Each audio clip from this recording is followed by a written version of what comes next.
मातृदेवो भव, पितृदेवो भव, आचार्यदेवो भव, अतिथिदेवो भव।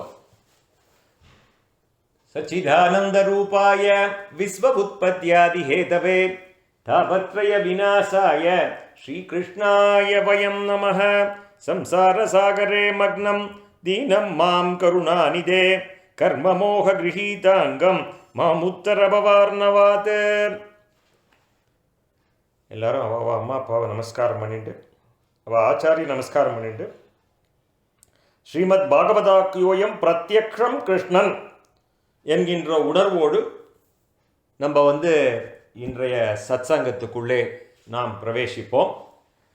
ஆஸ் யூஷுவல் இது பொறுப்பு திறப்பு. இது ஒரு உபன்யாசம் இல்லை, இது ஒரு பிரவச்சனம் இல்லை, இது ஒரு காலக்ஷேபம் இல்லை, இது ஒரு சத்சங்கம்.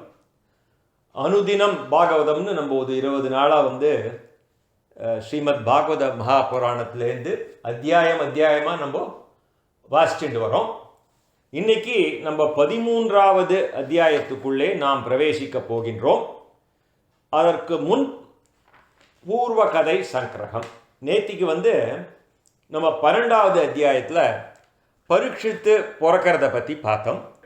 எப்படி அவருக்கு குழந்தை கிருஷ்ணனால் காப்பாற்றப்பட்டபடினாலே அவருக்கு விஷ்ணுராதன்னு பேர். அப்புறம் அவர் கர்ப்பத்துக்குள்ளே இருக்கச்சேயே பகவானை பார்த்ததுனால, சாட்சாத்காரம் கர்ப்பத்துக்குள்ளேயே நடந்ததுனால, வெளியில் வந்தாவிட்டு நம்ம கர்ப்பத்தில் பார்த்த உருவம் இவர்தானோ இவர்தானோ இவர்தானோன்னு எல்லாரையும் அவன் பரீட்சித்து பார்க்கறதுனால அவனுக்கு பரீட்சித்துன்னு ஒரு காரண பெயரும் வந்தது அப்படின்னு பார்த்தோம். அப்புறம் எப்படி தர்மர் அந்த குழந்தைக்கு புண்ணியாவாச்சனங்கள்லாம் நன்னா பண்ணி ஜாதகர்மாலாம் பண்ணி அங்கே அந்தணர்களுக்கெல்லாம் எல்லா தர்மதானங்கள்லாம் கொடுத்து அந்த குழந்தையோட ஜாதகத்தை பற்றி கேட்குறார். அப்போ அவள்லாம் அந்த அந்தணர்கள்லாம் அந்த குழந்தையோட கீர்த்தியை பற்றி சொல்கிறார். அவன் எப்படி இருப்பான், அவன் சிபி சக்கரவர்த்தி மாதிரி ஒரு கொடையாளியாக இருப்பான், கார்த்தவீரியார்ஜுனன் மாதிரி ஒரு வில்லாளியாக இருப்பான், அது மாதிரி அவனுடைய பராக்கிரமங்கள் அவனுடைய சத்புத்தியை பற்றி டீட்டெயில்டாக அவள் ஒரு 25 எக்ஸாம்பிள் கிட்டத்தட்ட கொடுத்துருப்பான் தோராயமாக. இது 25 நானாக ஒரு நம்பர் போடுறேன், பாகவதத்தில் நான் ஒரு நம்பர்லாம் கிடையாது. அப்படி ஒரு கீர்த்தியும் சொல்லி அவனுடைய கடைசி காலத்திலே ஒரு முனிகுமாரனுடைய சாபத்தினாலே தக்ஷகன் கடித்து இறக்க கடவுது என்கின்ற சாபத்தினாலே அவனுக்கு அவன் ராஜ்யத்தெல்லாம் விட்டுட்டு கங்கா தீரத்தில் சுகபிரம்மம் அவருக்கு அந்த ஸ்ரீமத் பாகவதத்தை சொல்லி ஒரு விரக்தனாக கடைசியில் அந்த பிரயோபவேச காலத்தில் அந்த பாகவத கதையை கேட்டு பரீட்சித்தோட முக்தியை சுருக்கமாக நேத்திக்கு அந்த இவாள்லாம் அந்த அந்தணர்கள் தர்மருக்கு சொல்வார். தர்மருக்கு ரொம்ப சந்தோஷம், இப்படிப்பட்ட சத்புத்திரனாக நமக்கு சந்தான பீஜமாக நம்ம இவன் வந்திருக்கானே, பரீட்சித்து வந்திருக்கானே அப்படிங்கிற ஒரு சந்தோஷத்தோடு அவர் அவளெல்லாம் வழி அனுப்பிச்சுட்டு அவர் எப்படி அஸ்வமேத யாகங்கள்லாம் பண்ணி கிருஷ்ணன் கூடவே இருந்து அதெல்லாம் நடத்தி வச்சுட்டு எல்லாரோடையும் திருப்பியும் விடைபெற்று கொண்டு அர்ஜுனனை கூட்டிண்டு துவாரகைக்கு போவர் அப்படின்னு அதில் இருக்குது. நேற்றுக்கு முடியச்சே கடைசி ஸ்லோகத்தில் யாதவர்களுடன் சூழ அர்ஜுனனுடன் துவாரகைக்கு சென்றார் அப்படின்னு நேற்றுக்கு முடித்தோம். இன்னைக்கு 13வது அத்தியாயத்திலே நாம் பிரவேசிக்கின்றோம். ஸோ இந்த 13வது அத்தியாயத்தோட தலைப்பு விதுரரின் அறிவுரைப்படி திருதராஷ்டிரன் வனம் செல்லுதல். ஸோ திருதராஷ்டிரர் விதுரரின் அறிவுரைப்படி வனம் செல்கின்றார் அப்படிங்கிறது இன்றைய தலைப்பு. நம்மளோட context as usual there is a சம்வாத ரூபமாக ஒருத்தர் கேள்வி கேட்கிறார், ஒருத்தர் பதில் சொல்கிறார். அந்த விதத்திலே சூதபாணிகர் கதை சொல்லிட்டு இருக்கார் சௌனகர்களுக்கு. ஸோ சூத உவாச்ச, சூதர் சொல்கிறார், விதுரர் என்ன பண்ணார், இந்த மகாபாரத கதை தெரியும் இல்லையா எல்லாருக்கும், அவர் நான் பாரத போரில் கலந்துக்க போகிறது இல்லைன்னு தீர்த்த யாத்திரையாக போயிடுவார் இல்லையா. அப்படி அவர் தீர்த்த யாத்திரையெல்லாம் போயிட்டு வரச்சே ஹரித்வாரத்தில் மைத்ரேயரை பார்த்து மைத்ரேயர்கிட்டேருந்து விஸ்தாரமாக பாகவதத்தை கற்றுப்பார். இந்த ஆத்ம தத்துவ விசாரங்கள்லாம் விஸ்தாரமாக பண்ணி எல்லாத்தையும் தெரிஞ்சுண்டு அங்கேருந்து புறப்பட்டு ஹஸ்தினாபுரம் வருவார் இவாளெல்லாம் பார்க்கறதுக்கு. நம்ம அவருடைய சகோதரன் திருதராஷ்டிரன் இருக்கார், காந்தாரி இருக்கா, எல்லாரும் இங்கே பஞ்சபாண்டவாள்லாம் இருக்கா இல்லையா, அவளை பார்க்கறதுக்கு. ஏன்னா அவர் சண்டேயில் அவர் தான் கலந்துக்கலையே, சண்டேலாம் கலந்துக்க மாட்டேன்னு எல்லாமே நம்ம சொன்னேனே, ஒரு வியாஜம். கிருஷ்ணனே எல்லாரோட இதையும் முன்னாடியே எல்லாரோட ஆயுதத்தையும் வாங்கிடுவான் எல்லார் கையிலேருந்தும். அதனால் விதுரர் சண்டை போட்டிருந்தா விஷயம் என்ன ஆயிருக்குன்னு நம்மளால் நினச்சே பார்க்க முடியாது. அவர்கிட்ட அந்த விஷ்ணு வில் இருந்தது இல்லையா, ஒரு டாக்டிக்கலாக தந்திரமாக எப்படி கிருஷ்ணரை வந்து விதுரர் அந்த வார்லேருந்து வித்ட்ரா பண்ண வைப்பார். By virtue of that he did not use that weapon. இந்த மாதிரி ஒவ்வொருத்தட்டேந்தும் எப்படி வந்து வாங்கினாருங்கிறது நம்ம மகாபாரத கதையில் தெரியும். கர்ணன்டேந்து என்ன வரம் வாங்கினார், அஸ்வத்தாமன் எப்படி கமாண்டர் இன் சீஃபாக ஆக விடாத பண்ணார், ஒவ்வொருத்தரையும் சல்லியன் எப்படி தந்திரமாக வந்து கர்ணனுக்கு சாரதியாக உட்கார வச்சார், எல்லாமே அவரோட பிளான் தான். எல்லா சண்டையும் அவர் முன்னாடியே முடிச்சுட்டார்னு பார்த்தோம் இல்லையா. இவ சும்மா ஒப்புக்குச்ச பாணிக்கு தான் சண்டை போட்டான்னு நம்ம பார்த்தோம். ஸோ அந்த மாதிரி இருக்கிறச்சே இவர் மகாபாரத போரில் கலந்துக்காத அங்கங்கெல்லாம் போயிட்டு மைத்ரேயரை பார்த்து எல்லாத்தையும் கற்றுண்டு அங்கேருந்து இதுக்கு வரார், அஸ்தினாபுரம் வரார். ஸோ இந்த விதுர மைத்ரேய சம்வாதம்ங்கிறது 3வது ஸ்கந்தம் விரிவாக பார்க்க போகிறோம். இங்கே வந்து சும்மா ஒரு கோடிட்டு சொல்லிருக்கா. 2வது ஸ்லோகத்தில் விதுரர் மைத்ரேயரிடம் பல கேள்விகளை கேட்டார். சில கேள்விகளின் பதிலை கேட்டதுமே அவருக்கு பகவானிடம் பக்தி வெள்ளம் பெருக்கெடுத்தது. ஆகவே மீதி கேள்விகளின் பதிலை எதிர்பார்க்காமலேயே அவருடைய மனது அமைதி அடைந்தது அப்படின்னு இங்கே 2வது ஸ்லோகம். 3வது ஸ்லோகம் இப்போ சூதபாணிகர் சொல்கிறார், சௌனகாதிகளே, இந்த சிறிய தந்தையாகிய விதுரர் வந்ததை கண்ட தர்மர் தன் தம்பிகளுடன் எல்லாரும் வரவேற்கணும் இல்லையா, அஸ்தினாபுரத்துக்கு இவர் வந்திருக்கார். ஸோ நம்ம சித்தப்பா வந்திருக்கார். வந்து உடனே உள்ள வந்து திருதராஷ்டிரர் யுயுத்சு, திருதராஷ்டிரனுக்கு இன்னொரு புள்ள, அவரோட இன்னொரு மனைவியின் மகன் யுயுத்சுன்னு அவன் இருக்கான். சஞ்சயன், கிருபாச்சாரியார், குந்தி தேவி, காந்தாரி, திரௌபதி, சுபத்ரை, உத்தரை, கிருபி, பாண்டுவின் உறவினர்களான ஆடவர்கள், பெண்டியர்கள் ஆகியோருடன் மற்றும் உள்ள பெண்கள் தங்கள் குழந்தைகளுடன் வந்து இறந்தவன் பிழைத்தது போன்ற மகிழ்ச்சி பொங்க. ஏன்னா இத்தனை நாளாக எங்கேயோ போயிட்டார், அவர் எங்கே இருக்கேர்னு கூட யாருக்கும் தெரியாது. அப்பேற்பட்ட பிரிவாற்றாமையினாலே கண்களில் நீர் மல்க விதுரரை நமஸ்கரித்து அன்பினாலே அணைத்து கொண்டு வரவேற்றனர். அவருக்கு அவ்வளவு ஒரு இது, அவருக்கு அவ்வளவு க்ளோஸ் இல்லையா அவர் விதுரர், எவ்வளவு இது பண்ணியிருக்கார் இவாளுக்கு. அந்த அவரை வந்து உடனே தர்மர் விதுரரை ஓர் இருக்கையிலே அமர்த்தி முறைப்படி உபசரித்தார். விதுரர் பிறகு உணவருந்தி களைப்பு நீங்கி தன் இருக்கையிலே அமர தர்மர் அவரை வணங்கி தன்னை சார்ந்த அனைவரும் கேட்டுக்கொண்டிருக்கையிலே பின்வருமாறு வினவினார். ஸோ எல்லாம் உட்காந்து சாப்பிட்டாவிட்டு ரெஸ்ட் எடுத்துட்டாவிட்டு யுதிஷ்டர் வந்து அவர் சித்தப்பாவை பார்த்து பேசுகிறார். தந்தையே, பறவை தன் குஞ்சுகளை தனது இறக்கை நிழலிலே காப்பாற்றுவது போல எங்கள் தாயான குந்தியுடன் விஷம், தீ முதலியவைகளிலிருந்து எங்களை காத்தீர்களே, எங்களை எல்லாம் நினைவில் வைத்திருக்கிறீர்களா? சும்மா கேட்குறார். எங்களுக்கு எவ்வளோ நல்லது பண்ணிட்டு போயிருக்கள் நீங்கள் இல்லையா. இப்போ ஒரு சாம்பிள் தான் சொல்கிறார் அந்த லைனில். அந்த தீனா அரக்கு மாளிகையிலேருந்து காப்பாற்றுவார் இல்லையா அந்த மகாபாரதத்தில். இதெல்லாம் பண்ணல எங்களெல்லாம் ஞாபகம் வச்சுருக்கா. இந்த புவிமண்டலத்தை சுற்றி வந்த தாங்கள் எப்படி வாழ்க்கை நடத்தினீர்கள், எந்தெந்த புண்ணியஸ்தலங்கள், எந்தெந்த நதிகள் இங்கெல்லாம் போய் நீங்கள் சேவித்தீர்கள். பெரியோரே, பகவானை எப்போதும் மனத்தில் இருத்தி தியானிப்பதால் தங்களை போன்ற பகவத் பக்தர்களே புண்ணியஸ்தலங்களும் நதிகளும் ஆகும். நீங்களே தான், எங்களுக்கு வேற யார் வாழும்? பகவானை யார் மனசில் தியானம் பண்ணுறாளோ அவளே தே ஆர் ஈக்குவலன் டு அவளை சேவிச்சாலே போகும். எத்தனையோ புண்ணியஸ்தலங்களுக்கும் நதிகளுக்கும் போகிறதுக்கு சமானம் இல்லையா. அப்படி இருக்க தீயோர் இணக்கத்தால் தூய்மை இழந்து நிற்கும் அந்த தலங்களையும் நதிகளையும் தாங்கள் சென்று தரிசித்து நீராடி அவற்றை தாங்கள் தூய்மையாக்குகின்றீர்கள், அவ்வளவுதான்.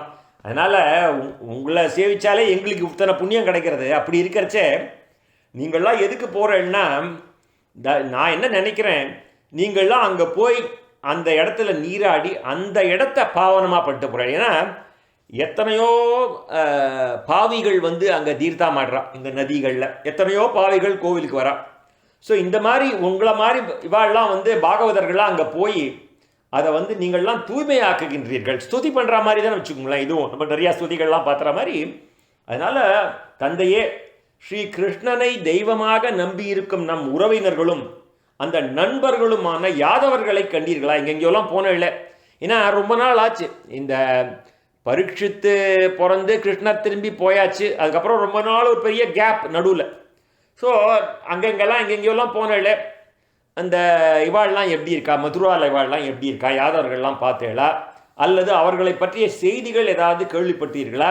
அவர்கள்லாம் நலமாக இருக்காளா? எல்லாரும் சௌக்கியமா? ஊரில் அங்கேருந்து வரையில எல்லாரும் சௌக்கியமா? ஏன்னா அங்கே என்ன இப்போல்லாம் என்ன கடிதாசியாக போட முடியும்? இல்லை டெலிஃபோன் இருந்ததா, இன்டர்நெட் இருந்ததா? ஒன்றும் கிடையாது.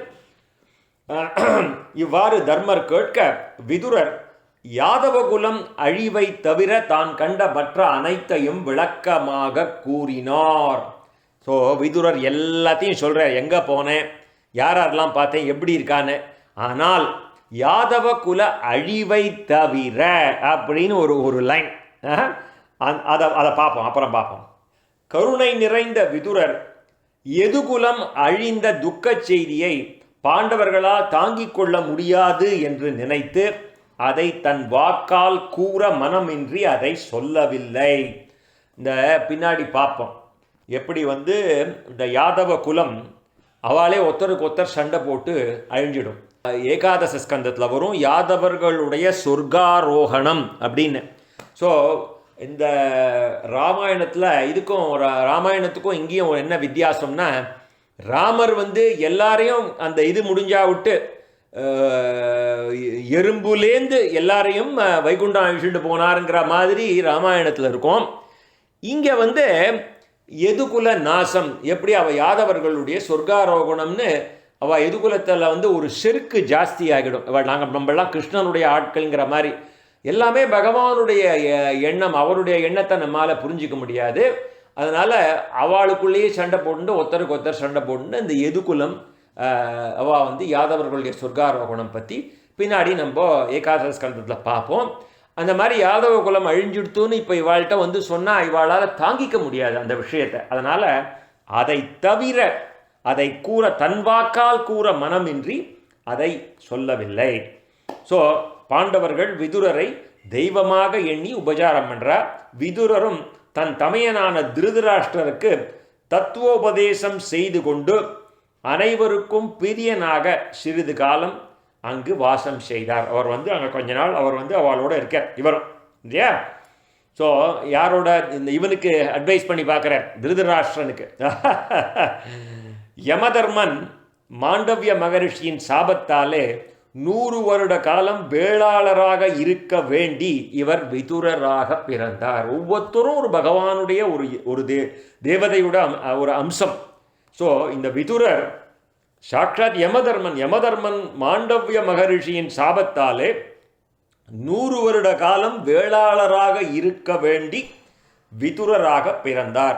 அந்த 100 வருட காலத்திலே யமபுரியிலே பாவிகளின் குற்றத்துக்கு ஏற்ப தண்டனையை அரியமா என்கின்ற சூரியன் இருந்து நடத்தி வந்தார்.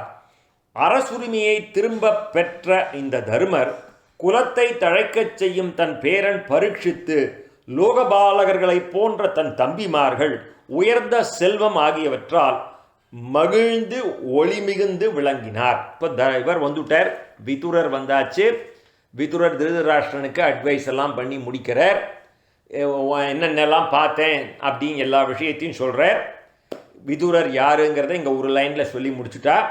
அதுக்கப்புறம் தர்மர் எப்படி வந்து ராஜ்யத்தை ஆண்டுண்டு சந்தோஷமாக இருக்கார். இவ்வாறு தன் வீட்டிலும் குடும்ப பராமரிப்பிலும் பலமாக ஒட்டி கொண்டிருக்கும் மக்கள் கடக்க முடியாத காலம் வெகு வேகமாக கழிந்து கொண்டிருப்பதை அறிந்தவர்களாக இருக்கின்றார்கள்.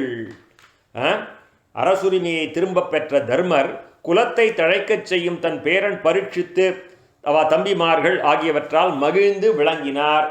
இவ்வாறு தன் வீட்டிலும் குடும்ப பராமரிப்பிலும் எல்லாம் அந்த பராமரிப்பு இதுலேயே சுகபோகத்தை அனுபவிச்சுட்டு காலம் போயின்னு இருக்கு வேகமாங்கிறத யாருக்கும் தெரிய மாட்டேங்கிறது, அறியாதவர்களாக இருக்கின்றார்கள். ஆனால் காலத்தின் வேகத்தை அறிந்த விதுரர் தன் தமையனான திருதராஷ்டிரனிடம் இவ்வாறு கூறலானார். திருதராஷ்டிரன் வரார், அண்ணா இல்லையா அவர், அரசே மரண பயம் வந்துள்ளதை பாருங்கள், விரைவில் இங்கிருந்து வெளியேற வேண்டும். அவர் சொல்கிறார், பின்னாடி சொல்லுவார் பாருங்க, நன்னா வந்து உனக்கு வெக்கமான சூடு சொரணை இல்லையாடாங்கிற மாதிரி வார்த்தையெல்லாம் சொல்லுவார் விதுரர் திருதராஷ்டிரன்ட்ட. ஏன்னா அவன் சாப்பிட்டு தூங்கிட்டு இருக்கான், அவனுக்கு ஒரு கில்ட்டு எதுவுமே இல்லை. யாரெல்லாம் வந்து பஞ்சபாண்டவாளை எவ்வளவு கஷ்டம் கொடுத்தானோ துரியோதனன், அதை அவன் வேடிக்கை தானே பார்த்துட்டு இருந்தான் இவன் இல்லையா. அப்பேற்பட்டவா வீட்டில் உட்காந்து சாப்பாடு சாப்பிட்டுன்னு இருக்கார் பாருங்க, பின்னாடி வரும் பாருங்க. அவர் ஆனால் விதுரர் எவ்வளோ மரியாதையாக அவன்னா பேசுகிறார் பாருங்க. பிரபோ, இந்த உலகிலே யாராலும் எப்போதும் வெல்ல முடியாதமான அந்த கால ரூபனான பகவான் இதோ நம்மிடம் வந்து விட்டான். இந்த உலகிலே மிகவும் அன்பான உயிரினும் அனைத்துமே காலனால் பிரிக்கப்படுகின்ற பொழுது செல்வம் முதலியனவற்றிலும் பிரிவதை பற்றி சொல்லவா வேண்டும். காலம் வந்ததுன்னா உயிரே போகிறது. அப்போ இந்த உயிர் போச்சே இந்த செல்வங்களாமும் பிரிய போகிறதுன்னு சொல்லவா வேண்டும். ஏன்னா இட் இஸ் இம்ப்ளைடு இல்லையா. நம்ம அலெக்சாண்டர் நம்ம எக்ஸாம்பிள் சொன்னோம் இல்லையா, மாவீரன் அலெக்சாண்டர் அவன் சொன்னான், நான் இறந்த பிறகு என்னை சவப்பெட்டியில் எடுத்துன்னு போவா இல்லையா. அப்போ என்ன பண்ணு, 2 ஓட்டை போடு, 2 சைட்லேயும் என்னோட 2 கையும் நீட்டி வெளியில் ஆகாயத்தை பார்க்குற மாதிரி நீட்டி எடுத்துகிட்டு தருவான்னு. ஏன்னா I want the world to know, இந்த உலகத்தை விட்டு நம்ம திரும்பி போகிறச்சே மாவீரன் அலெக்சாண்டர் ஒன்றும் எடுத்துண்டு போகலை. நம்ம விரும்பி போகிறச்சே வெறுங்கையோடு தான் வந்தோம், வெறுங்கையோடு தான் போகிறோம். அதான் சொல்கிறார் இங்கே. உயிரே போகிறச்சே செல்வம் ஏண்டா போகாது, எல்லாம் ஆசைப்படுறா இல்லையா, எனக்கு இன்னொரு வீடு வேணும், அந்த சொத்து வேணும், இந்த சொத்து வேணும்னு நான் இங்கே ஒரு தெரிஞ்சவா இருக்கு. இந்த மாதிரி நான் எப்போ கூட்டாலும் நான் ஏதோ ஒரு காலில் இருக்கேன், இந்தியா காலில் இருக்கேன். என்னடான்னு கேட்டால் இந்த மாதிரி எங்கள் அண்ணா பிள்ளை எங்கள் அக்கா பிள்ளை இவன்லாம் வந்து எங்கள் சொத்தெல்லாம் எழுதி அவனே கையெழுத்து போட்டு எடுத்துகிட்டு போயிட்டான். கான்ஸ்டன்ட்லி ஆன் இது வாழ்க்கை 80 வயசு ஆறுதுன்னு வச்சுக்கோங்களேன். அந்த மாதிரி இருக்கிறச்சே விட்டுற வேண்டியதானே. நமக்கு என்னத்துக்கு, நமக்கு வயசு 60 வயசு ஆகிடுதுனாலே நம்ம காலம் முடிஞ்சாச்சு. இதுக்கெல்லாம் bonus, everyday is a bonus. எதுக்காக இந்த எக்ஸாம்பிள் நான் சொல்கிறேன்னா, இந்த மாதிரி நம்ம வந்து இன்னும் அந்த பற்றுதல், நம்மளோட செல்வத்தின் மேலே பற்றுதல் நம்மால் விடமில்லை. அதனால் உரைக்கிற மாதிரி விதுரர் சொல்லுவார். இப்போ திருதராஷ்டிரன்ட்ட பாருங்க, கடுமையான சொல் சொல்கிறார் அவர். இந்த உலகிலே மிகவும் அன்பான உயிரினின்றும் அனைத்துமே காலனால் பிரிக்கப்படுகின்ற பொழுது செல்வம் முதலியவற்றினால் பிரிவதை பற்றி சொல்லவா வேண்டும். உங்களுடைய தந்தை, சகோதரர்கள், நண்பர்கள், புத்திரர்கள் அனைவரும் கொல்லப்பட்டார்கள். சண்டையில் எல்லாரும் போயாச்சுப்பா, உன்னோட பசங்க போயாச்சு, எல்லாரும் போயாச்சு. உங்களுக்கோ வயதாகிவிட்டது, உடலும் முதுமையால் தள்ளாடுகிறது. இருந்தும் பிறர் வீட்டில் இருக்கிறீர்களே, முதல் அடி. அதாவது அவனை கலப்பணும் இல்லையா, அவனை சாதாரணமாக கலப்ப முடியாது. இந்த சில உபன்யாசகர்கள்லாம் அவனை கல்லூலி மங்கன் அப்படின்னு சொல்லுவாள். அந்த கல்லூலி மங்கனுக்கு எக்ஸாம்பிளாக சொல்லுவாள். ஏன்னா even Duryodhana was straight forward. நான் கொடுக்க முடியும், ஒரு 5 ஊசி குத்துற ஊசியில் நூல் நுழையிற இடம் கூட நான் கொடுக்க மாட்டேன். அவன் வந்து ஓப்பனாக எல்லாத்தையுமே ஓப்பன்லி ஃபைட்ஸ். இவர் வந்து எல்லாத்தையும் பார்த்துட்டு கல்லூலி மங்கன் மாதிரி இருந்திருக்கார் இந்த திருதராஷ்டிரர். அதனால தான் அவருக்கு உரைக்கிற மாதிரி சொல்கிறார் இவர். இந்த மாட்டெல்லாம் வந்து ஓட்டின்னு போகிறச்சே அந்த காலத்தில் இந்த குச்சியில் வந்து முனையில் ஒரு ஆணி வச்சுட்டு இருப்பா, ரொம்ப பாபமாக இருக்கும் அது. அந்த மாதிரி தார்குச்சின்னு அதை அந்த குச்சியில் குத்துற மாதிரி குத்துறீங்க திருதராஷ்டிரனை பாருங்க. அந்தோ பரிதாபம், பிராணிகளுக்கு உயிர் மேல்தான் என்ன ஆசை, அந்த ஆசையால் தானே பீமன் தரும் உணவை நாய் போலே பெற்று கொண்டிருக்கிறீர்கள். இதோட வந்து டிரெக்டாக சொல்ல முடியாது. 5000 வருஷத்துக்கு முன்னாடி அப்பேற்பட்ட விதுரர் அவ அண்ணாவை பார்த்து சொல்கிறார், நாய் போலே இருக்கு, ஸ்லோகத்தில் இருக்கு, கிரகபாலவத்து நாய் போலே. அவன் போடுறான், பிண்டம் போடுறானே அந்த பீமன், அவன் சாப்பாடுன்னு கூட சொல்ல, அவன் அன்னம் போடுறான்லாம் கூட சொல்ல, அவன் பிண்டம்னே இருக்கு இந்த வார்த்தை. அவன் போடுற பிண்டத்தை சாப்பிட்டுன்னு இருக்கியடா, வெக்கமா இல்லையடா உனக்கு அப்படிங்கிற மாதிரி. என்னென்ன காரியம் பண்ணிருக்க நீ. ஏன்னா இப்போ துரியோதனம் இல்லையோன்னு அதனால விதுரர் தைரியமாக பேசுகிறேன். இல்லைன்னா பெரிய சண்டை போடுவான் அவன் வந்து. ஸோ தங்களது தனையன் துரியோதனன் இந்த பாண்டவாளோட அரக்கு மாளிகைக்கு தீ வைத்தான். கங்கை கரையிலே பீமனுக்கு விஷமளித்தான். எல்லாரும் உட்கார்ந்துட்டு இருக்கச்சே அந்த அரசவையில் திரௌபதியை துகிலுரித்து அவமானித்தான். அவர்களது அரசை கவர்ந்தான். இருந்தும் அவர்கள் உங்களை அன்னமளித்து காத்து வருகின்றார்கள். அப்படி வாழ்ந்துதான் ஆக வேண்டுமா? அப்படியாவது உயிரை வச்சுருக்கேடா, வக்கமாலேடா உனக்கு. கேட்பார் செவி சுடும் போலே அப்படின்னு ஒரு வார்த்தை ஆழ்வார் போட்டிருப்பார். எப்போன்னா சிசுபாலன் வந்து வசைமொழியால் கிருஷ்ணனை திட்டிகிட்டே இருப்பான். அவன் அம்மா ஒரு வரன் வாங்கிட்டு இருப்பா, என் புள்ள உன்னை 100 வசைமொழி சொல்கிற வரைக்கும் நீ அவனை ஒன்றும் பண்ணப்படாதுன்னு. அவனுக்கு ஏதோ ஒரு சாபம் 100 அவனால அவன் கிருஷ்ணனால தான் அவனுக்கு இதுன்னு இருக்குது இல்லையா. அது ஒரு பெரிய கதை, முன்னாடியே பார்த்துருக்கோம், பின்னாடியும் பார்ப்போம். அதனால அந்த அந்த அந்த அந்த மாதிரி ஒரு வசைமொழி ஈவன் துரியோதனனுக்கே காதில் ரத்தம் வரா மாதிரி இருந்துதான். அவன் அந்த ராஜசூய யாகத்தில் எல்லாரும் உட்காண்டிருக்கச்சே கிருஷ்ணனுக்கு தான் அக்கரை பூஜை பண்ணணும், அவருக்கு தான் முதல் பூஜை பண்ணணுன்றதை அவனுக்கு பண்ணக்கூடாதுன்னு அவனை கச்சாமிச்சான்னு திட்டுவார். அவன் திட்டுற விஷவு துரியோதனனுக்கே காதில் ரத்தம் வரா மாதிரி இருந்துதான். கேட்பார் செவி சுடும் போலேன்னு அந்த மாதிரி இவர் வந்து இதுக்கு மேலே சொல்ல முடியாது. அந்த மாதிரி ஒரு இதை வந்து சொல்லிட்டு போகிறார். கந்தல் துணி போலே நெய்ந்து போன இந்த கிழட்டு உடலுடன், இந்த உடல் இருக்க இது கந்தல் துணி, கிழட்டு உடல், அஞ்ஞானத்தால் இன்னும் வாழ விரும்புகிறீர்களே, நீங்கள் விரும்புவதால் தான் என்ன பயன்? விரும்பாவிடனும் என்றோ இந்த உடல் அழியத்தானே போகிறது. நீர் விரும்பினாலும் சரி விரும்பலைனாலும் சரி இந்த உடல் அழியத்தானே போகிறது. இனி இவ்வுடலால் புகழ்தான் பெற முடியுமா அல்லது தர்மம் தான் செய்ய முடியுமா? ஆகவே இந்த உடலில் மேல் இருக்கும் பற்றை ஒழித்து விரக்தி கொண்டு இவன் எங்கு சென்றான் என்று எவராலும் அறிய முடியாதவாறு இந்த உடலை தள்ள வேண்டும். அவ்வாறு செய்பவனே தீரன், அறிவுள்ளவன். இதெல்லாம் விட்டுட்டு சத்தம் போடாத இங்கேருந்து கிளம்பு, யாருக்கும் தெரியப்படாது, இவன் எங்கே போனான்னே தெரியப்படாது. என்ன ஏன்னா திருப்பியும் இவன் எங்கே போனான்னு தெரிஞ்சால் தர்மர் போய் அழிச்சுன்னு வந்து ஆற்றுல உட்கார வச்சுருவார் இல்லையா. ஐயோ நம்ம பெரியப்பாவை காணுமே, ஏன்னா அவர் அத்தனை அப்பேற்பட்ட தர்மசீலன் இல்லையா. அவர் வந்து பாவம், அதனால் அவனுக்கு புரிகிற மாதிரி அவனுக்கு உரைக்கிற மாதிரி சொல்கிறார். டேய் எல்லாத்தையும் சொல்லிட்டு போகாத, நான் வந்து இதுக்கு போகிறேன், பத்ரிகாசிரமம் போகிறேன், அங்கே போகிறேன், இங்கே போகிறேன், தயவு செய்து எதுவும் சொல்லப்படாது. இதெல்லாம் முன்னாடியே இன்ஸ்ட்ரக்ஷன். அவர் வந்து நம்ம விதுரர் 26வது ஸ்லோகம். எவன் தானாகவோ பிறரின் உபதேசத்தினாலோ இந்த உலகியல் பயன் அற்றது என அறிந்து வெறுத்து ஒதுக்கி புலன்களை வென்று பகவானை மட்டும் மனதில் கொண்டு தைரியத்துடன் வீட்டை விட்டு வெளியேறுகின்றானோ அவன் ஆடவரிலே சிறந்தவன். எப்படி சொல்றார் பாருங்க. டேய் நீ ஆம்பளையா இருந்தா வாடா என்கிட்ட ஒண்டிக்கு ஒண்டின்னு நம்ம ஊர்க்காரன். அந்த மாதிரி அந்த காலத்து லாங்குவேஜ் இது. எவன் தானாகவோ பிறரின் உபதேசத்தினாலோ இந்த உலகியல் பயனற்றது என அறிந்து வெறுத்து ஒதுக்கி புலன்களை வென்று பகவானை மட்டும் மனதிலே கொண்டு தைரியத்துடன் வீட்டை விட்டு வெளியேறுகின்றோம். எல்லா நல்ல விஷயத்தையும் உள்ள புகுத்திடுறார். கடைசி காலம் வந்துடுத்தோ இந்த தோல், இது வந்து ஒரு கிழிஞ்ச ஆடை, நம்ம உடல் மேலே போத்தி இருக்கே இந்த தோல், உள்ளுக்குள்ளே இருக்கிறது மாமிசம் தானே இல்லையா. இதெல்லாம் விட்டுட்டு வெளியில் போய் இல்லையா சன்னியாசம் வாங்கிக்கிறவா அப்படி தானே போவா, அனௌன்ஸ் பண்ணிட்டா போவா, நான் இன்னிலேருந்து நான் இன்னொரு 1 வாரத்தில் சன்னியாசம் வாங்கிக்க போகிறேன், நீ ரொம்ப சண்டை பிடிச்சேன்னா நான் வந்து சன்னியாசம் வாங்கிட்டு போயிடுவேன் அப்படின்னு வீட்டில் இருக்கிறவா நம்ம கிருஷ்ணபிரமே அண்ணா சொல்லுவார்.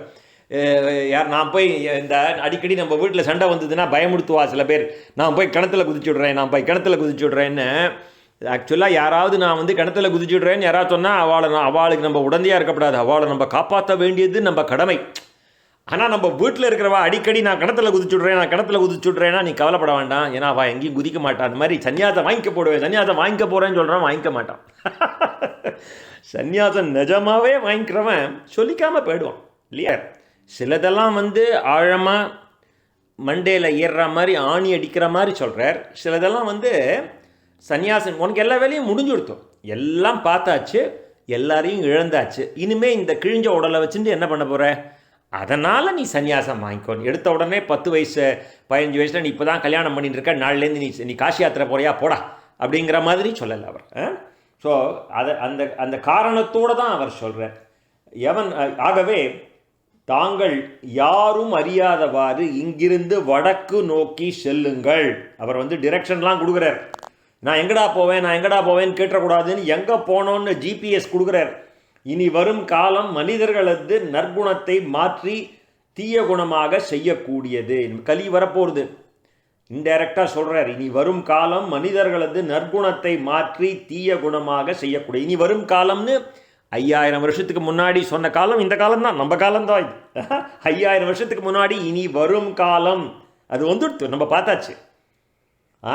ஆதமீட குலத்தில் உதித்த திருதராஷ்டிரர் அறிவையே கண்ணாக உடையவர். தன் தம்பி விதுரனின் சொல்லை கேட்டு மனோதிடம் கொண்டு தன் சுற்றத்தின் உறவு கயிற்றை அறுத்தெறிந்து விதுரர் காட்டிய வழியே வெளியேறினார் அப்படின்னு ஒரே லைனில் முடிச்சிட்டான் பாருங்க.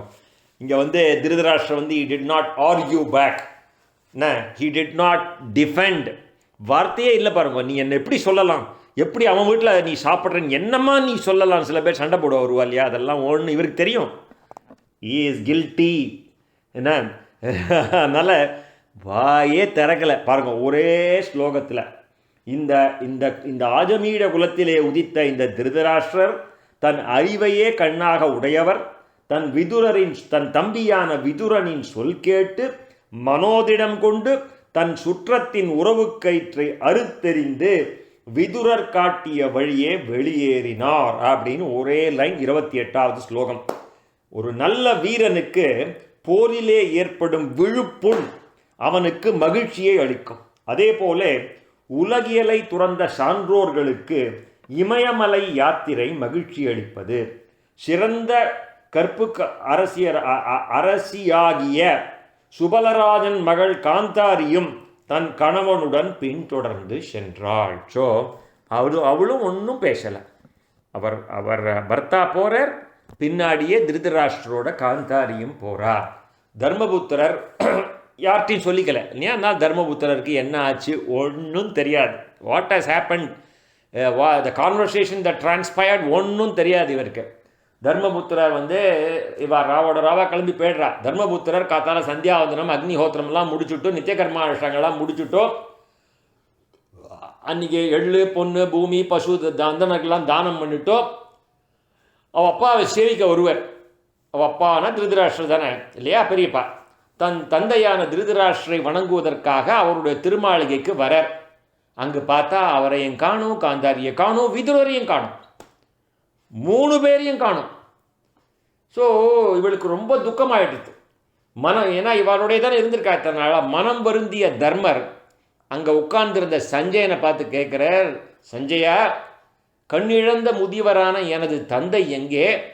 பிள்ளைகளை பறிகொடுத்து தவிக்கும் என் அன்னை எங்கே? எங்களிடம் மிகவும் அன்பு செலுத்திய எங்கள் சிறிய தந்தை விதுரர் அவர் எங்கே அப்படின்னு கேட்குறார். அறிவிலியாகிய நான் ஏதாவது மரியாதை குறைவாக நடந்து கொண்டேனா என்று நினைத்து சுற்றம் இழந்த துக்கத்திலே மனைவியுடன் அவர் எங்கேயாவது எல்லாரும் போயிட்டான்னு எங்கேயாவது கங்கையில் போய் விழுந்துட்டாரா, என்ன ஆச்சுப்பா, எங்கப்பா இவாள்லாம் 3 பேரையுமே காணுமே அப்படின்னு கேட்குறார். எங்கள் தந்தை பாண்டு மகாராஜன் இறந்த பிறகு குழந்தைகளான எங்களை பல பல துன்பங்களிலிருந்தும் காத்தொருளிய எங்கள் பெரிய சிறிய தந்தைகள் விதுரர் திருதராஷ்டிரர் 2 பேரும் அவர்கள் எங்கள் நலத்தையே நாடுபவர்களாயிற்று. தர்மர் பேசுகிறார் பாவம். ஏன்னா இவ ஒன்றும் வச்சுக்கல மனசில். They don't carry any negative energy. அதனால தான் இவாத்தில் உட்காந்து இவருக்கு விருப்பமான உணவை சமைச்சு போட்டு ஆசையாக பார்த்துட்டுருக்கா இவாள் இல்லையா. ஸோ இவர் கேட்குறார், அவள் எங்கப்பான்னு புலம்புறார் சஞ்சயர்கிட்ட. இப்போ சூதபாணிகர் சொல்கிறார், தன் எஜமானனை காணாததால், யார்? சஞ்சயனோட எஜமானன் திருதராஷ்டிரன் இல்லையா. சஞ்சயன் தானே தூதனா போவான். சஞ்சயன் தான் எல்லா அந்த இதில் மகாபாரதத்தில் என்ன நடக்கிறதுன்னு எவ்ரி செகண்ட் என்ன நடக்கிறதுன்னு அவன் தான் அவருக்கு பார்த்து சொல்லுவான் இல்லையா. ஸோ தன் எஜமானனை காணாததால் துன்புற்ற சஞ்சயன் கருணை மேலிட பதில் கூற முடியாதவராக தவிக்கிறார். அவனுக்கு ஒன்றும் புரியல. பிறகு தன் கைகளாலே கண்ணை துடைத்து கொண்டு தன்னை தானே சமாதானம் செய்து கொண்டு தன் எஜமானன் திருதராஷ்டிர திருவடிகளை மனதால் நினைத்தவாறே தர்மரிடம் கூறத் தொடங்கினார். சொல்ல ஆரம்பிக்கிறார். என்ன நடந்ததுன்னு சொல்றார். சஞ்சயன் சொல்ற, குருகுல சிரேஷ்டனே, தங்கள் தந்தையர்களான திருதராஷ்டிரர், விதுரர் மற்றும் தாய் காந்தாரி இவர்களது எண்ணத்தை நான் அறியேன். வீரனே, என்னையும் அவர்கள் ஏமாற்றி விட்டார்கள். அவளோட எண்ணம் எனக்கு தெரியாதுப்பா. அவளுடைய எண்ணத்தை நான் அறியேன். என்னை அவர்கள் ஏமாற்றி விட்டார்கள் அந்த நேரத்தில் அப்படின்னு அவர் சொல்லி முடிக்கிறார். அவர் அங்கே சொல்லி முடிக்கிறச்சே நாரதர் கரெக்டாக அங்கே வரார். துன்புருவை வச்சுட்டு கூட நாரதர் துன்புருவுடன் அங்கு வந்தார். உடனே தர்மர் அவரை தன் தம்பிகளோடு எதிர்கொண்டு அழைத்து வணங்கி வரவேற்றார். ஸோ தர்மர் நாரத முனிவரை வரவேற்று நாரத முனிவர்கிட்ட கேட்குறார். அவர் தான் திரிலோக சஞ்சாரி, அவர் எல்லா விஷயமும் தெரியும் இல்லையா? நாரத முனிவரே, எனது தந்தையர்கள் சென்ற வழி தெரியவில்லையே, எங்கு சென்றிருப்பார்களோ? பிள்ளைகள் இறந்த துயரத்தினால் வருந்தும் என் தாய் எங்கு சென்றாரோ? அவர் தவமே உருவெடுத்தவராயிற்றே. பகவானே, துன்பக்கடலிலே மூழ்கி தவிக்கும் எங்களை கரை சேர்க்கும் மாலுமி போல் வந்த தாங்கள்தான் அந்த கரையை காட்ட வேண்டும் அப்படின்னு தர்மர் நாரதர்கிட்ட விண்ணப்பம் பண்ணுறார். நாரதர் சொல்கிறார், அரசே, தர்மரை பார்த்து சொல்கிறார், அரசே, யாரை குறித்தும் நீ கவலை கொள்ள வேண்டாம். ஏன்னா உலகம் அனைத்தும் பகவானுடைய கட்டுக்குள்ளே அடங்கியது. பகவானுக்கு இந்த உலகமும் அதனை பரிபாலிப்பவர்கள் அவ எல்லாருமே, இந்த உலகத்தை பரிபாலிப்பவர்களும் அதிலே ஆட்பட்டவர்கள். இந்த எல்லாருமே அவரைத்தான் கொண்டாடுகிறார்கள். ஜீவர்களை ஒன்று சேர்த்து வைப்பதும் ஜீவர்களை பிரிப்பதும் இந்த பகவான் தான். இந்த மாடெல்லாம் இருக்கு இல்லையா, இதுக்கு மூக்கணாங்கயிறு போடுவா. இந்த மாடுகள் மூக்கணாங்கயிறு போடப்பட்டு கழுத்திலும் நீளமான கயிற்றினால் வண்டியுடன் கட்டப்பட்டு எஜமானனுடைய பாரத்தை இழுக்கின்றன. அதே போல்தான் மனிதர்களும் அந்தணன் பிரம்மச்சாரி என்கின்ற பெயர் கொண்ட மூக்கணாங்கணரினாலே கட்டப்பட்டு பகவானது கட்டளையாகிய வேதம் என்னும் கயிற்றினாலே பிணைக்கப்பட்டு அனைத்திற்கும் எஜமானனான பகவான் கட்டளைப்படி தங்கள் கடமைகளை செய்கின்றார். இந்த எல்லாரும் கேட்பா, do we have free will, do we have free வில்னு. That's a topic by itself.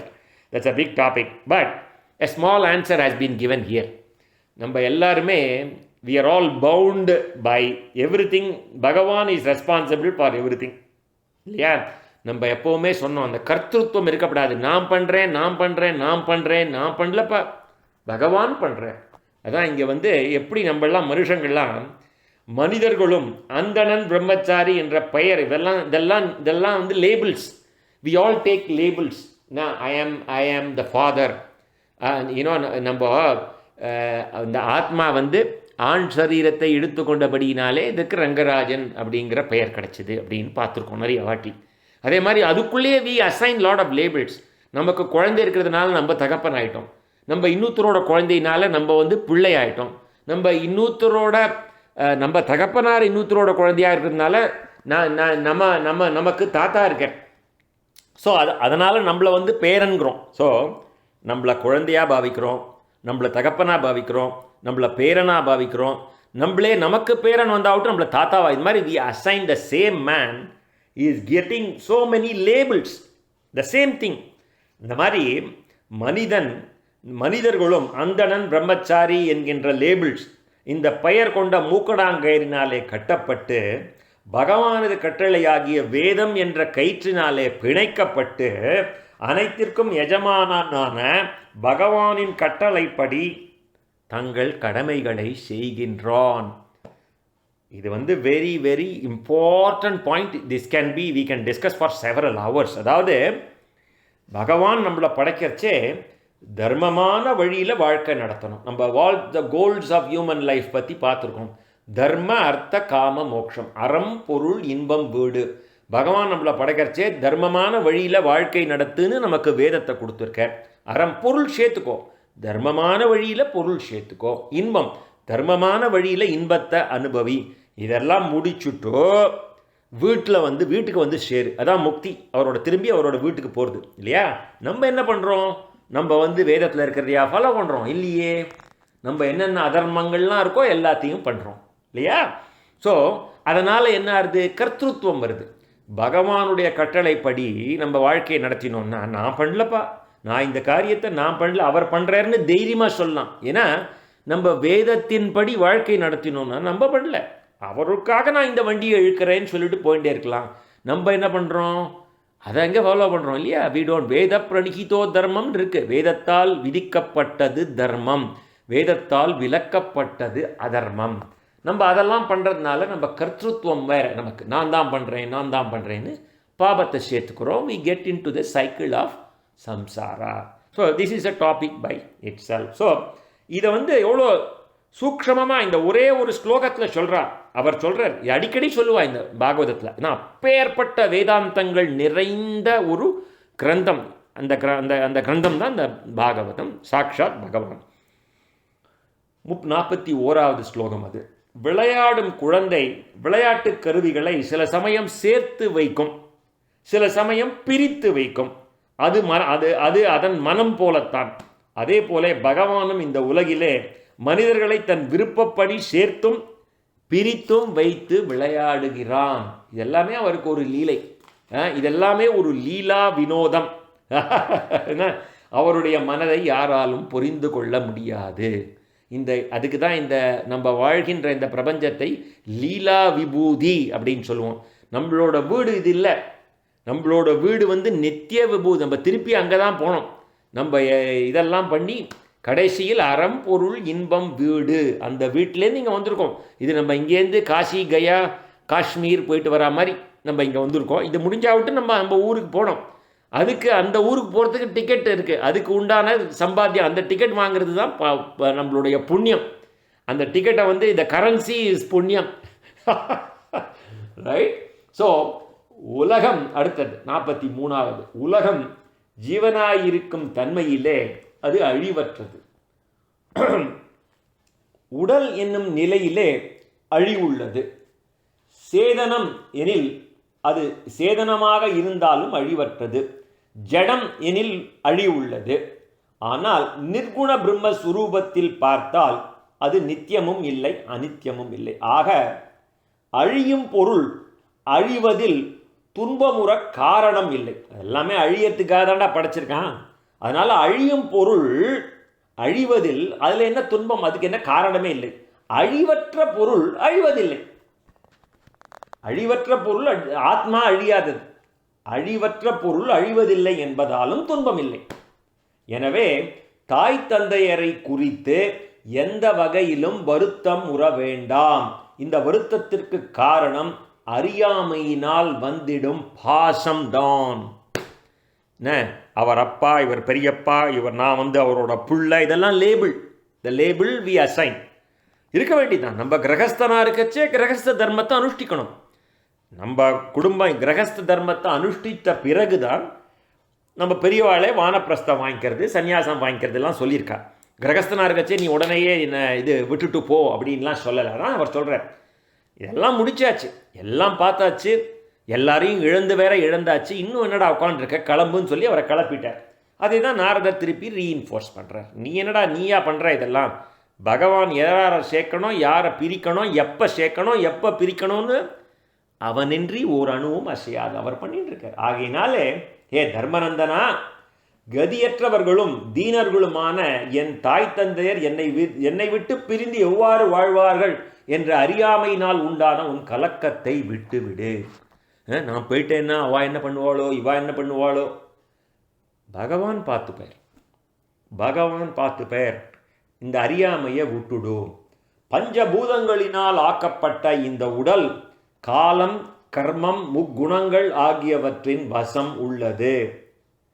பஞ்சபூதங்களினால் ஆக்கப்பட்ட இந்த உடல் காலம், கர்மம், முக்குணங்கள் ஆகியவற்றின் வசம் உள்ளது. சத்வகுணம், ரஜோகுணம், தமோகுணம், முக்குணம் இல்லையா? அந்த குணத்தை கொடுப்பது காலம். பிறப்பிற்கு காரணமானது கர்மம் இல்லையா? எதனால் நம்ம பிறக்கிறோம்?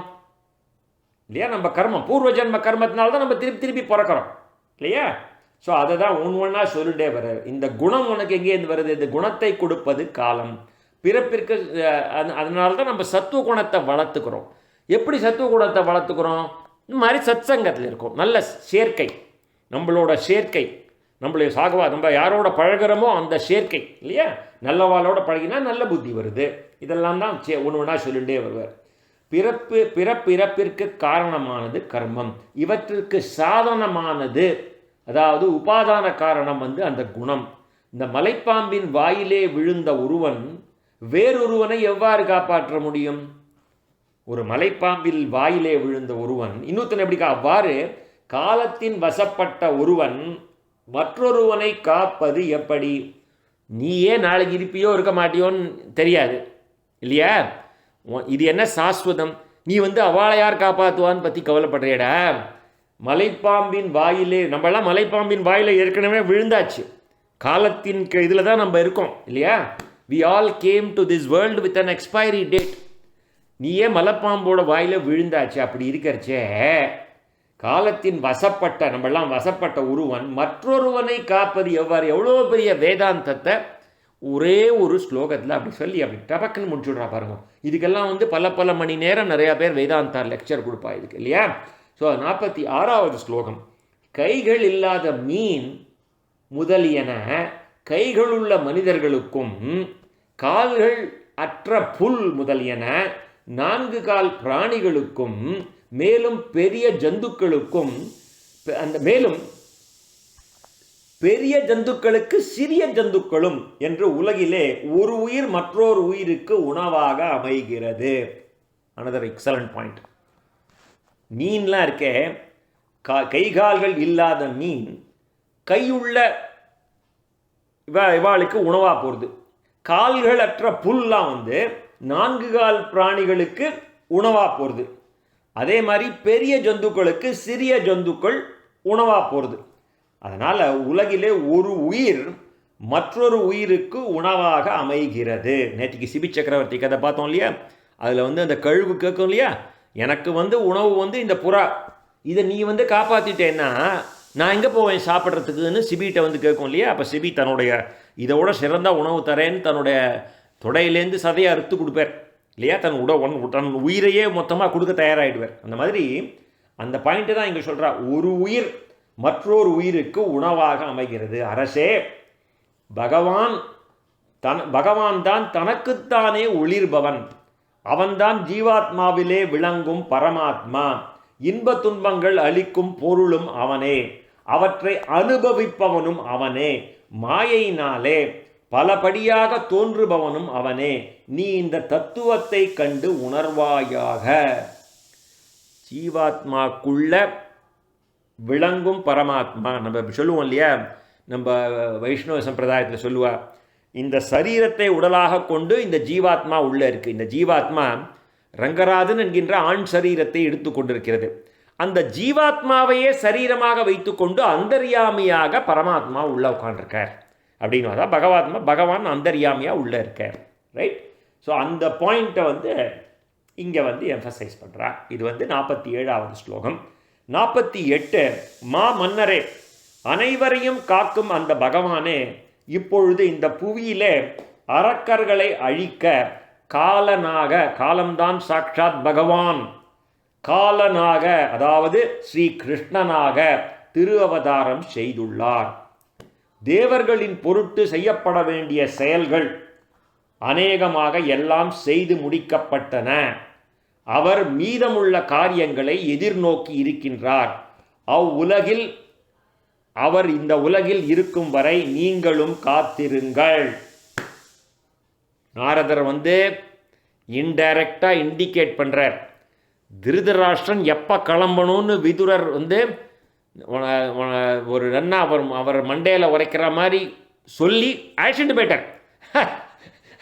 அவன் அத்தனை வார்த்தை சொல்லி அவன் கிளம்புவான்ற நம்பிக்கை இல்லை விதுரருக்கு. அவனையும் கிளம்பிட்டு போயிட்டார். இங்கே நாரதர் சொல்கிறார், பகவான் என்னென்ன காரியங்கள்லாம் பண்ணுமோ, இந்த பரித்ராணாய சாதுனாம் விநாசாய துஷ்கிருதாம் தர்ம சம்சாபனார்தாயன்னு அந்த அதுக்காக தான் சம்பவாமி யுகே யுகேன்னு வந்து அவதாரம் எடுத்திருக்கார். கிருஷ்ணனா அவதாரம் எடுத்திருக்கார். அதில் வந்து தேவர்களின் பொருட்டு என்னென்ன காரியங்கள்லாம் செய்யணுமோ அதெல்லாம் முடிஞ்சுடுத்துப்பா. அவர் என்னென்னலாம் பண்ணணும்னு நினச்சாரோ அதெல்லாம் முக்கால்வாசி பண்ணிட்டார். இன்னும் கொஞ்சம் காரியம் இருக்குது. மீதமுள்ள காரியங்களை அவர் எதிர்நோக்கி இருக்கின்றார். அவர் இந்த உலகில் இருக்கும் வரை நீங்களும் காத்திருங்கள். இது வந்து பகவானுடைய மெசஞ்சர் மாதிரி இவர் வந்து மெசேஜ் கொடுக்குறார். நீ எங்கேயாவது விழுந்து திருதராஷ்டிரன் போயிட்டாரேன்னு அவரை தேடிண்டு கிழிண்டு போய் எங்கேயாவது போயிடாத. திருதராஷ்டிரர் தம்பி விதுரருடன் மனைவி காந்தாரியோடும் இமயமலையின் தென்பாகத்திலே உள்ள மகரிஷிகளின் ஆசிரமத்திற்கு சென்றுள்ளார். அதையும் சொல்லிடுறார். ஏன்னா நாரதர் வந்து தீர்க்கதரிசி, அவருக்கு எல்லாம் தெரியும். இவா எங்கே போகிறா, எங்கே தங்கியிருக்கான்னு எல்லா விஷயமும் தெரியும். க்ளீனாக இங்கே சொல்லிடுறார். டேய், அவன் எங்கே போயிருக்கான்னு நான் சொல்கிறேன், சரியா? தம்பி விதுரனோட காந்தாரியோட எல்லாரும் இமயமலையோட தென் சரிவுக்கு போயிட்டார். அங்கே எங்கே நடக்குதுன்னா, அங்கு கங்கை, அது எப்பேற்பட்ட இடம், அங்கு கங்கை சப்த ரிஷிகளின் விருப்பப்படி தன்னை 7 பிரிவுகளாக பிரித்து கொண்டு ஓடுகிறது. ஆகையினாலே பெரியோர்கள் அதை சப்த ஸ்ரோதசு என்று அழைக்கின்றார்கள். அங்கு கங்கையிலே 3 வேளைகளிலும் ஸ்நானம் செய்து முறைப்படி அக்னிஹோத்திரங்களை செய்து கொண்டு தண்ணீரை மட்டுமே உணவாக கொண்டு ஆசைகளை துறந்து அவர்கள் அமைதியாக வாழ்கின்றார்கள். ஸோ அதெல்லாம் சொல்கிறார். நிலையான ஆசனத்திலே அமர்ந்து சுவை, ஒளி, ஊறு, ஓசை, நாற்றம், மரம் என்கின்ற 6 பொறிகளையும் உலகியல் செல்ல ஒட்டாமல் தடுத்து பகவானையே நினைத்திருப்பதால் சத்வம், ராஜசம், தாமசம் என்கின்ற முக்குணங்களினாலே புத்தியில் உண்டாகும் மாசுகளை களைந்தனர். தான் என்கின்ற அகங்காரமான மனதை ஸ்தூல உடலிலிருந்து தனிப்படுத்தி புத்தியிலே லயிக்கச் செய்தார்கள். விஞ்ஞான ரூபமான அந்த புத்தியை பார்க்கப்படுகின்ற பொருள்களிலிருந்தும் தனிப்படுத்தி பார்க்கின்றவனான க்ஷேத்திரஞானிடம் லயிக்கச் செய்தார்கள். சூடத்துக்குள் இருக்கும் அந்த ஆகாயத்தை வேறுபடுத்தி மகாகாசத்தில் சேர்ப்பது போலே அந்த க்ஷேத்திரஞனை அனைத்திற்கும் ஆதாரமான பரமாத்மாவிடம் லயிக்கச் செய்து பரபிரம்ம சுரூபமாகவே விளங்குகின்றார்கள். மேலும் புலன்களையும் மனத்தையும் முழுவதுமாக அடக்கி முழுவதுமாக உணவை துறந்து தூணை போலே அசைவின்றி இருக்கின்றார்கள். இவ்வாறு அனைத்து கர்மங்களையும் தியாகம் செய்து நிற்கும் அவருக்கு நீ இடையூறு செய்ய வேண்டாம்.